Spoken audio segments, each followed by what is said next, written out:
జగన్ ఓ దమ్మున్న రాజకీయ నాయకుడు.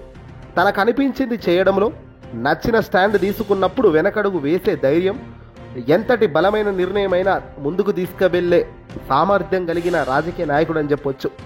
తాజాగా వైఎస్ఆర్సీపీ పార్టీ అధినేత మాజీ ముఖ్యమంత్రి జగన్మోహన్ రెడ్డి గారు తన రాజకీయ సమీకరణలు ఎత్తుగడ్డలు మార్చేశారా?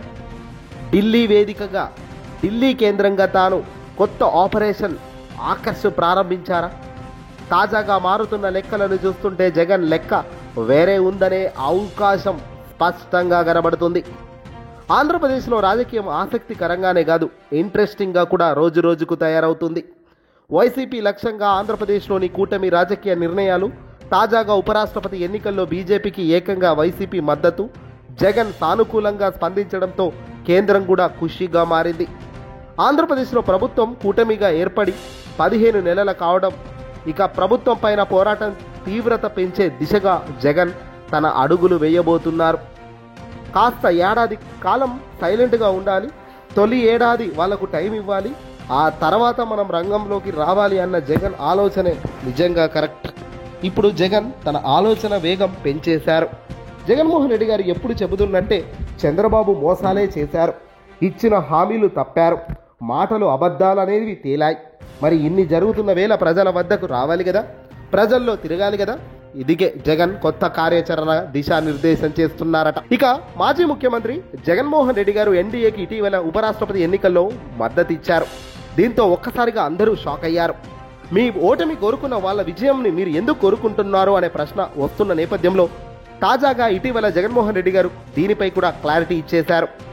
ఇందులో భాగంగా ఎన్డీఏ ఉపరాష్ట్రపతి అభ్యర్థికి వైసీపీ మద్దతు అంశంపైన జగన్ కుండబద్దలు కొట్టేలా క్లారిటీ ఇచ్చారు. కాంగ్రెస్ దేశవ్యాప్తంగా ఓట్ల వివాదం పైన మాట్లాడుతుంది కానీ ఆంధ్రప్రదేశ్లో మాట్లాడడం వెనక అసలు ఆంధ్రప్రదేశ్లో అంశం పైన అసలు మాట్లాడకపోవడం వెనక కారణాలను మరోసారి ప్రస్తావించారు జగన్. కాంగ్రెస్కు వ్యతిరేకంగా వైసీపీ ఏర్పాటు అయిందనే విషయాన్ని జగన్ గుర్తు చేశారు.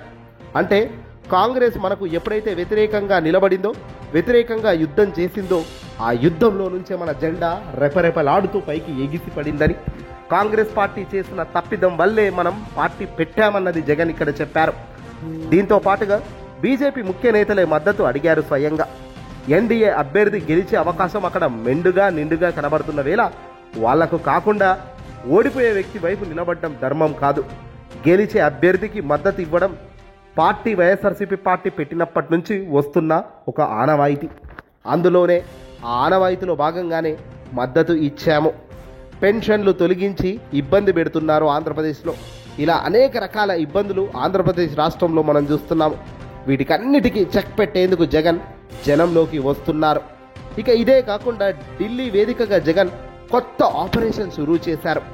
ఆంధ్రప్రదేశ్లో వైసీపీ లక్ష్యంగా కూటమి పార్టీలు కొత్త వ్యూహాలు అమలు చేస్తున్న వేళ జగన్ తాను కూడా తన ఢిల్లీ అటాక్తోనే ఆపరేషన్ మొదలుపెట్టారు. ఢిల్లీ వేదికగా ఏపీ రాజకీయాలు ఓ కీలక మలుపు తిప్పుకుంటున్నాయి. ఎన్డీఏలో టీడీపీ, జనసేన భాగస్వాములుగా ఉన్నాయి. అయినా కేంద్రంలో ఆంధ్రప్రదేశ్లో మాత్రం అధికారంలో ఉన్నది కూటమియా లేకపోతే ఇంకెవరున్నారు అనే తట్టే వాళ్ళ అధికారం నడుస్తోంది. జగన్మోహన్ రెడ్డి గారు తాజాగా ఢిల్లీ వేదికగా ఇప్పుడు కీలక అడుగులు వేయబోతున్నారు. తాను అధికారంలో ఉన్న సమయంలో కేడర్ను పట్టించుకోలేదని, 2024 ఎన్నికల్లో ఓటమి తర్వాత జగన్ కొత్త నిర్ణయాలు తీసుకుంటూ అవలంబిస్తున్నారు.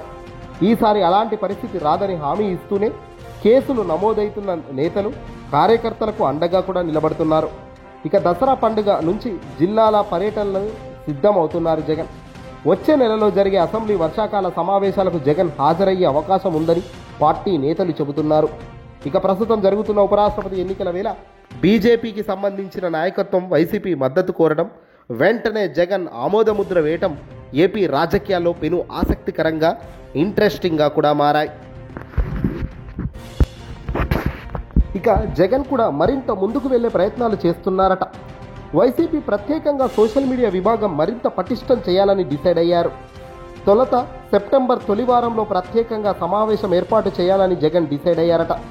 ఇక ఇదే సమయంలో ఢిల్లీ కేంద్రంగాను వైసీపీ కొత్తగా ఐటీ విభాగం ఏర్పాటు చేస్తోందట.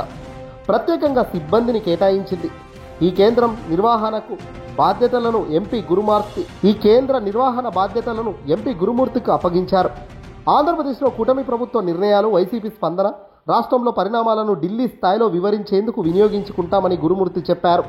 అదేవిధంగా ఢిల్లీ కేంద్రంగా వైసీపీ పైన జరుగుతున్న వ్యతిరేక ప్రచారం తిప్పికొట్టేలా ఈ వింగ్ ప్రతిసారి పనిచేస్తుందట.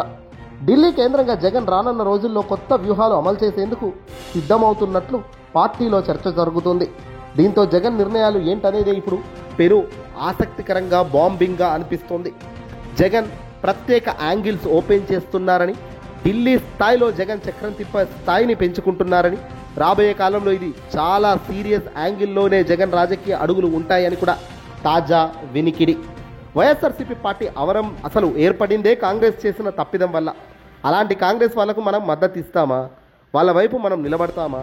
పోనీ వాళ్ళ వైపు ఏదైనా మెజారిటీ పెద్దగా ఉంది, వాళ్ళ వైపు న్యాయంగా ఏదైనా ఉంది అంటే అది లేదు. మరి ఏదీ లేని దిక్కు ఎందుకు మద్దతు ఉంటుంది? మద్దతు ఎప్పుడు కూడా వైఎస్ఆర్సీపీ పార్టీ ఒక క్లీన్ స్టాండ్తోనే నిలబడాలని, అందులో భాగంగానే కేంద్రంలో ఉన్న బీజేపీ ఎన్డీఏ సర్కార్కి ఉపరాష్ట్రపతి ఎన్నికల్లో వాళ్ళకు మద్దతు ఇచ్చామని. ఏది ఏమైనా రాష్ట్ర ప్రయోజనాలే ముఖ్యం, రాష్ట్ర ప్రజలకు మంచి మేలే ముఖ్యం తప్ప మరి ఏ ఇతర రాజకీయం మనం ముఖ్యం కాదు.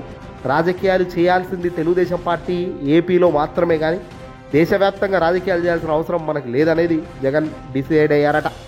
ఏదేమైనా ఢిల్లీ వేదికగా చక్రం తిప్పడమే కాదు, లెక్కలను సెట్ చేయడంలో ఇప్పుడు జగన్ చాలా స్పీడ్ అందుకున్నారన్నది వాస్తవం. ఈ స్పీడ్ రాబోయే రోజుల్లో ఎంత వేగంగా రిజల్ట్ ఇస్తుందన్నది చూడాల్సిందే.